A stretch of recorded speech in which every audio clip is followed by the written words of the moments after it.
नमस्कार सर्व स्वामी भक्तांना. तर आज जी मी माहिती देणार आहे ती आहे की कुठल्या अशा 10 गोष्टी केल्याच पाहिजे जर तुम्ही स्वामी सेवेत असाल आणि स्वामी भक्ती करत असाल तर. ठीक आहे. तर आपण व्हिडिओला सुरुवात करूया. त्या अगोदर आपण स्वामींना वंदन करूया आणि मग मी माझ्या माहितीला सुरुवात करते. ठीक आहे. अनंतकोटी ब्रह्मांड नायक राजाधिराज योगीराज अक्कलकोट निवासी श्री स्वामी समर्थ महाराज की जय. अवधूत चिंतन श्री गुरुदेव दत्त श्रीपादराजम शरणं प्रपद्ये. श्री स्वामी समर्थ सर्वांना. बघा, सगळ्यात महत्त्वाची गोष्ट म्हणजे ना, सगळ्यात अगोदर जेव्हा तुम्ही उठता ना तेव्हा तुम्हाला धरती मातेला प्रणाम करायचा आहे आणि तुमची हतेली, तुमचा हात बघून तुम्हाला हे बोलायचं आहे, कराग्रे वसते लक्ष्मी, करमध्ये सरस्वती, करमूलम तू गोविंदम, प्रभाते कर दर्शनम. हे तुम्हाला सकाळी उठल्यानंतर लक्ष्मी मंत्र हे बोलायचंच आहे. ठीक आहे. सगळ्यात पहिली गोष्ट. त्याच्यानंतर मग तुम्ही आता धरती मातेला प्रणाम ह्याच्यासाठी आपण करतो की आपण त्यांना थँकफुल आहोत, एक नवीन दिवस दाखवण्यासाठी आणि एक नवीन ऊर्जा देण्यासाठी कोटी कोटी धन्यवाद, हे आपण त्यांना ग्रॅटिट्यूड शो करतो धरती मातेला प्रणाम करून. ठीक आहे. आता दुसरी गोष्ट जी आपल्याला करायची आहे ती आहे की आपल्याला पाण्यामध्ये जेव्हा आपण अंघोळ करतो ना, हे रोज नाही करायचं आहे, गुरुवारी करायचं आहे. फक्त गुरुवार स्नान करायला जाता तेव्हा एक चिमूटभर आहे ना हळद टाका पाण्यामध्ये. आता ह्याच्या पाठचं रिझन पण मी तुम्हाला सांगते, ह्या सगळ्या गोष्टी का केल्या पाहिजेत. ठीक आहे. चिमूटभर हळद टाका आणि त्याच्यानंतर मग तुम्ही ती अंघोळ करायचं. फक्त गुरुवारचाच हा उपाय करायचा आहे. आता तिसरी गोष्ट जी तुम्हाला करायची आहे ना ती आहे की जेव्हा तुम्ही पाठपूजा वगैरे ह्या सगळी नैवेद्य ह्या सगळ्या गोष्टी जेव्हा आपण दाखवतो, ठीक आहे, आपण त्यावेळी काय करायचं माहिती आहे, त्यावेळी आपण एक केशर चंदनाचा तिळक आहे ना आपल्या इथे मधल्या भागे इथे लावायचा आणि नाभीला लावायचा. ह्या सगळ्या गोष्टी का करायच्या ना मी तुम्हाला त्याच्यानंतर सांगते. ह्या सगळ्या गोष्टी बघा, हे सगळं मी पण आहे ना एक एक वेळ अशी होती जेव्हा मी हे सगळ्या गोष्टी ना इतकं काही बिलीव्ह नाही करायची, पण आता तर मला कुंडली वगैरे ह्या सगळ्या गोष्टी समजतात, त्यामुळे मला या सगळ्या गोष्टी किती इम्पॉर्टंट आहे त्याचा इम्पॉर्टन्स मी तुम्हाला नंतर सांगते. ठीक आहे. तर अगोदर मी सांगून घेते की ह्या गोष्टी सगळ्या काय काय करायच्या आहेत तुम्हाला. ठीक आहे. तर तिसरी गोष्ट ही झाली की तुम्हाला केशर चंदनाचा तिळक लावायचा आहे तुमच्या माथ्यावरती, इथे थर्ड आयमध्ये आणि नाभीवरती. ठीक आहे. चौथी जी गोष्ट जी करायची आहे ती तुम्हाला गुरुवारी जेव्हा जितकं होऊ शकेल तितकं पिवळं घालायचा प्रयत्न करा. पिवळ्या गोष्टी स्वामींना अर्पण करण्याचा प्रयत्न करा. जसं चाफ्याची फुलं झालं, बेसनचा लाडू, पुरणपोळी, भजी, या सगळ्या गोष्टी तुम्ही नैवेद्यामध्ये ठेवा. ठीक आहे. आता या सगळ्या गोष्टी पिवळ्याच का कराव्या, गुरुचं पाठबळ भेटायला लागतं. तर गुरुचं पाठबळ म्हणजे काय की आपल्या आयुष्यात कुठली तरी दैवीय शक्ती आणि ती गुरुच्या रूपात असणे खूप गरजेचं आहे आपल्याला मार्गदर्शन करण्यासाठी. ठीक आहे. तुमचं पाठबळ म्हणजे तुम्हाला ना इष्टदेवतांशी तुमचं कनेक्शन चालू होतं. तर इष्टदेव म्हणजे तुमचे फेवरेट देव. बघा, घरात जर 4 माणसं असतील तर जरुरी नाही की ज्या देवाचं तुमच्या घरी केलं जातं त्याच्याशीच तुम्हाला कनेक्शन फील होईल. तुम्हाला कुठल्याही देवताशी कनेक्शन फील होऊ शकतं. जेव्हा ह्या तुम्ही गोष्टी करायला लागतात ना तेव्हा तुम्हाला तुमचं रिअल गुरु, तुम्हाला कोण मार्गदर्शन तुमच्यासाठी योग्य आहे किंवा पूर्वजन्मीमध्ये तुम्ही ज्या देवांबद्दल केलेलं असेल ना, ओढ निर्माण होईल. गुरु तुमच्या आयुष्यात येऊन तुमचं उद्धार करू शकेल. हे तुम्हाला महत्त्वाची गोष्ट ही माहिती पडायला लागते. म्हणून पिवळ्या गोष्टी वापरल्या पाहिजे गुरुवारच्या. इतर दिवशी नाही शक्य झालं तरी चालेल, पण गुरुवारचं तुम्ही हे नेहमी कराच. ठीक आहे. तर तुम्हाला इष्टदेव तुमचे कोण आहेत ना, म्हणजे तुमच्या अंतकरणाला कुठल्या देवाचं तुम्हाला कुठले देव आवडतात आहे हे तुम्हाला कळायला सुरुवात होईल. म्हणून 5वी गोष्ट आहे जी तुम्हाला करायची आहे ती आहे की उपवास. आता हा का करायचा हे मी तुम्हाला गुरुचं पाठबळ भेटण्यासाठी हे मी तुम्हाला ऑलरेडी सांगितले, पण ह्याच्या पाठचं ना सायंटिफिक रिझन मी तुम्हाला सांगते की उपवास का केला पाहिजे.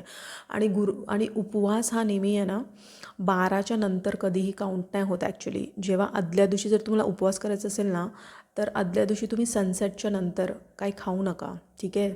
सूर्यास्ताच्या नंतर काय खाऊ नका आणि मग तो उपवास तुमचा सुरुवात होतो. ठीक आहे. आणि मग दुसऱ्या दिवशी ना तुम्ही 12च्या आसपास आहे ना दुपारी तुम्ही थोडंसं काहीतरी खा, म्हणजे फलाहार करा. आणि तुम्ही वऱ्याचं तांदूळ किंवा साबुदाणा, पण हे चांगलं नाही आहे शरीरासाठी. साबुदाणा पण मी तर सगळंच माझं बंद आहे, म्हणजे साखर, चहा तर मी पियतच नाही. साबुदाणा या सगळ्या गोष्टी शरीरासाठी चांगल्या नाही आहेत. मग तुम्ही संध्याकाळी 6 वाजता पण जेवलात तरी चालेल त्याच दिवशी.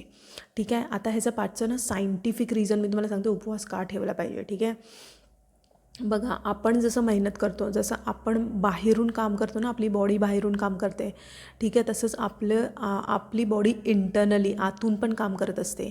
तर त्याला जसं आपल्याला कशी हफ्त्यातून एक दिवस सुट्टी लागते, तसं त्यालाही ब्रेक लागतो, ठीक आहे. तर त्यामुळे आहे ना, जेव्हा तुम्ही तेवढा गॅप देता ना, एवढं कमी खाल्ल्याने जर तुम्ही हा गॅप देता ना तुमच्या पोटाला, तर ते आहे ना, तुमची पुरी बॉडी आहे ना डिटॉक्सिफाय होते. आणि त्याच्यानंतर ना पुन्हा ती एक वेगळ्या स्तराने ती परत काम करायला लागते. वेगळ्यामुळे ना उपवास ठेवावा.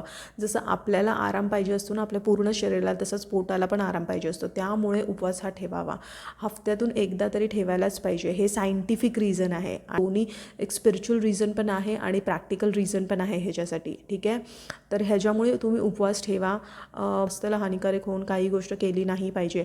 पण हे मलाही त्रास होतो, पण ह्याचा मी उपाय असा शोधून काढला ना, की आता मला त्रास नाही होत, मी थोडंसं खाते त्यामुळे मला त्रास नाही होत. पण हे तुम्ही ना बॉडीला ब्रेक, पोटाला आराम देणं खूप गरजेचं आहे. म्हणून उपवास हा केलाच पाहिजे गुरुवारचा, ठीक आहे.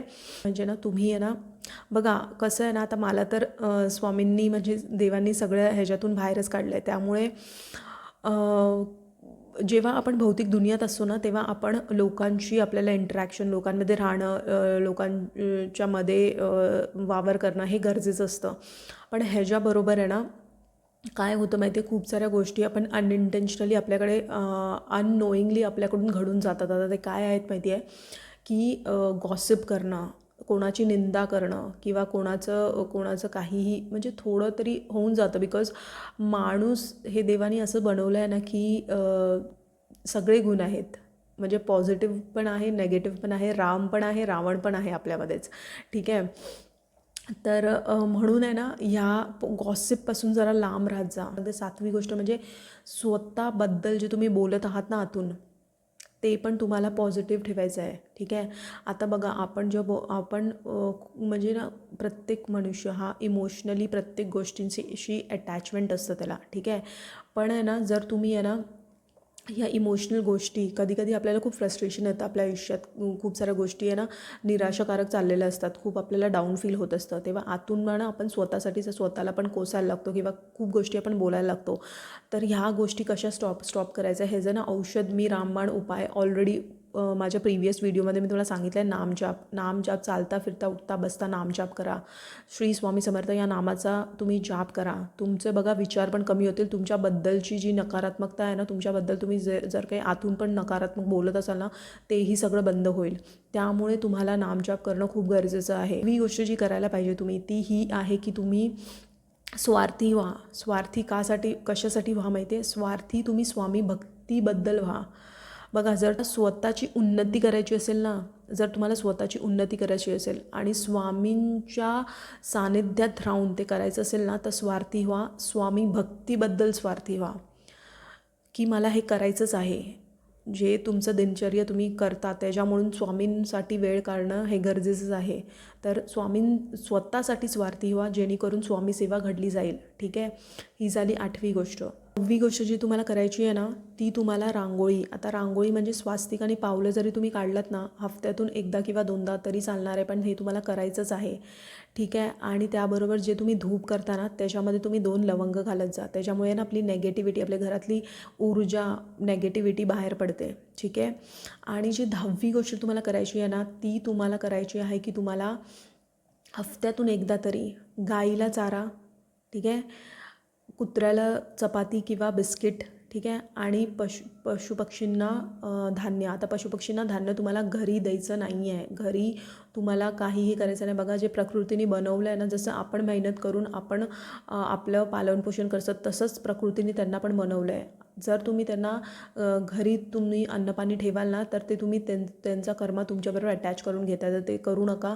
तुम्ही बाहेर जा आणि बाहेर तुम्ही ग्राउंड किंवा गार्डनमध्ये त्यांना फीड करत जा. म्हणजे तुम्ही धान्य ते ठेवू शकता, ठीक आहे. पक्षींना तुम्ही घालू शकता. घरी कधी घालू शकता, जेव्हा पितृपक्ष असतो ना, तेव्हा तुम्ही घालू शकता. आता पितृपक्षमध्येच का घरी ठेवू शकता, कारण पितृद्वार तेव्हा उघडला जातो आणि त्यामुळे त्या 15 दिवसात तुम्ही कावळ्यांना स्पेशली किंवा पक्ष्यांना जर तुम्ही देता तर ते त्यांच्यापर्यंत पोचतं, म्हणून ते पितृ पक्षामध्ये तुम्ही पशूंना देऊ शकता अन्न. ठीक आहे, तर ही 10वी गोष्ट होती जी मला तुम्हाला सांगायची होती.